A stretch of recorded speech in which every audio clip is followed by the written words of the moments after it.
Hey everybody, I realized one thing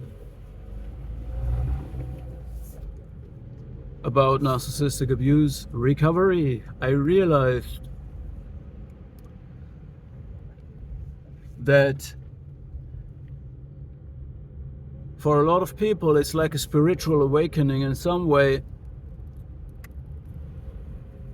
So they kind of uncover their true identity, while at the same time this happens through a threat to their identity.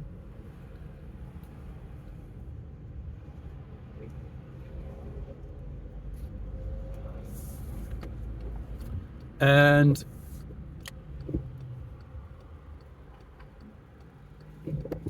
a lot of people also draw closer to faith.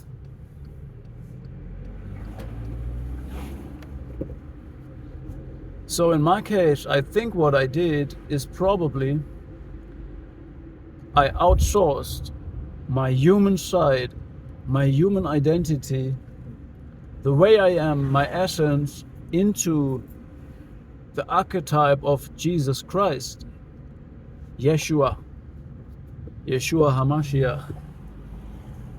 Why is that? Why did I have to outsource it? And I perceived it like Jesus is the Savior, and when I need Him, He's there for me. The reason is because narcissists are splitting. They are hyper competitive and they don't want to share. They introject you as an object, as an internalized object. And they want to unalive you so that they can make a deal. So the deal they make is when they interact with you, they want to get something out of you, and to do this they invest something, but they are on the winning end always.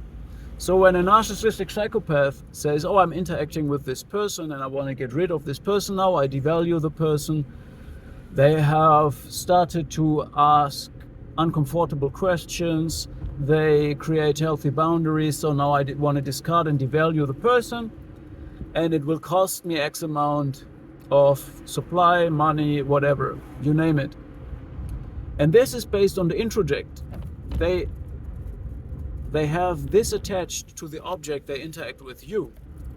You need to understand,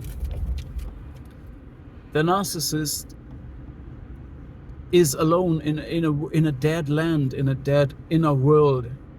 There is no world, there is no other people, there's only objects.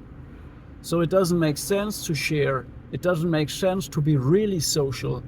It just makes sense to be pro-social, meaning performative acting of being social, but not real social, because there's not real other people. And who do you want to share with if there is nobody else? It's just objects you can use, and you have already internalized them as objects, and you already know the deal. You already know what you want to do. All right. So I got to shop for a second, and I'm be right back. I'm back. So they interact with objects only, therefore they don't share, but they have already made a deal and they want you to comply. Okay. Sorry. No. God damn it. Alright, we did it. Danke. So this was just a little bit crazy. So they want you to comply with their internalized version of you. And they get frustrated if you insist on your boundaries, on your identity, on everything that is not identical with their internalized version of you. So this means this treatment makes you show narcissistic traits as well, because this activates narcissistic defense mechanisms, existential threat, scarcity mindset, and you become competitive, you become reactive. It's called reactive abuse, right? And so you're not civilized anymore. The narcissistic psychopath is not civilized. It's a predator. It's a fight and flight. It's a splitting mechanism. It's a scarcity mindset, all right? So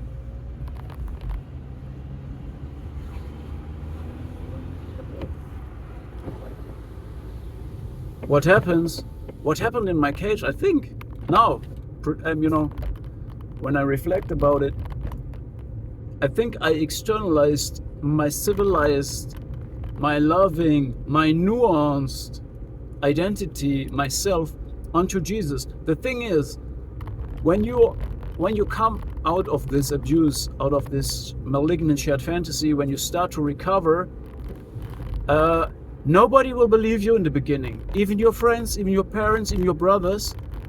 What you need is a person that fully believes you, is completely loyal with you, and says, I know who you are, I believe everything you say, and I'm 100% on your side.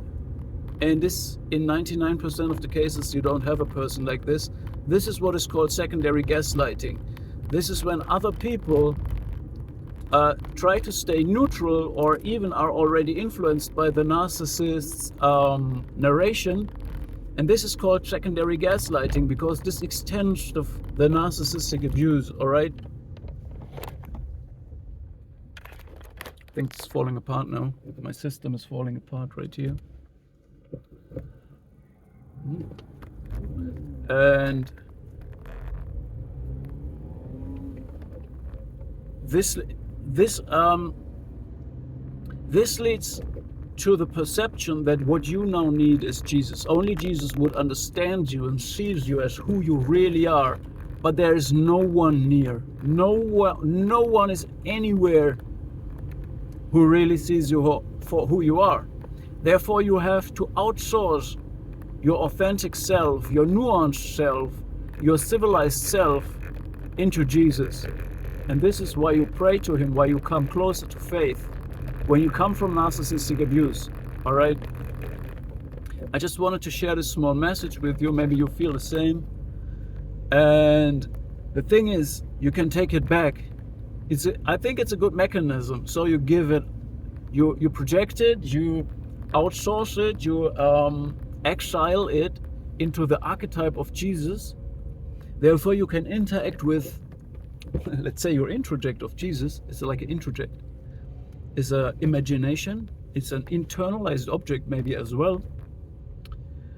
So, right, who gives rise to God? Is it your imagination of God, or did God first give rise to you? Nobody knows. But I think we can take it back. We can take this quality back, because this quality has to be embodied by us in reality. Of course, not in perfection. I don't say I'm a God. I don't say I'm perfect. But I can take back the qualities of being civilized, not be hyper-competitive.